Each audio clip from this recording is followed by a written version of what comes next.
வணக்கம். ஸ்ரீ சிவசூர்யா ஜோதிட வித்யாலயம் வழங்கும் காலச்சக்கரம். நான் சிவசூர்யா செந்தில்குமார், கோவில் நகரம், கும்பகோணத்திலிருந்து. இந்த பதிவில் நம்ம ஒரு யோகத்தை பற்றி பார்ப்போம்.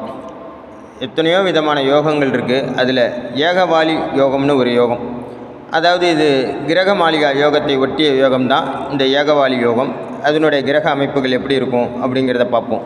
ராகு கேதுகள் உள்பட ஒவ்வொரு கிரகமும் தனித்தனியாக ஒவ்வொரு ராசியில் இருந்தால் இந்த யோகம் ஏற்படும்.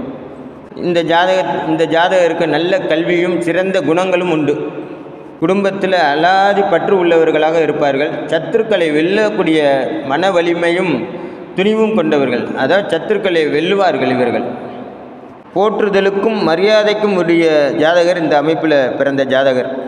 இந்த ஏகவாலி யோகத்தில் லக்கணத்திலேருந்து தொடர்ந்து கிரகங்கள் இருந்தாலும், அல்லது லக்கணத்துக்கு 7ஆம் இடத்திலிருந்து தொடர்ந்து கிரகங்கள் இருந்தாலும், அல்லது லக்கணத்துக்கு 5லேருந்து தொடர்ந்து கிரகங்கள் இருந்தாலும், அல்லது லக்கணத்துக்கு 9லேருந்து தொடர்ந்து கிரகங்கள் இருந்தாலும், இந்த ஏகவாலி யோகம் மிகச்சிறந்த நற்பலன்களை வாரி வழங்கும் ஜாதகருக்கு.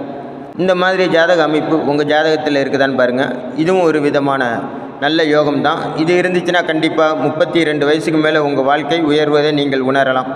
நம்ம சேனலை இது வரைக்கும் நீங்கள் சப்ஸ்கிரைப் பண்ணாமல் பார்த்தீங்கன்னா தயவுசெய்து சப்ஸ்கிரைப் பண்ணி பாருங்கள். அது என்னோடய சேனலை சப்போர்ட் பண்ணுற மாதிரி இருக்கும். உங்களுக்கு இந்த பதிவு பிடிச்சிருந்தால் மற்றவங்களுக்கு ஷேர் பண்ணுங்கள்.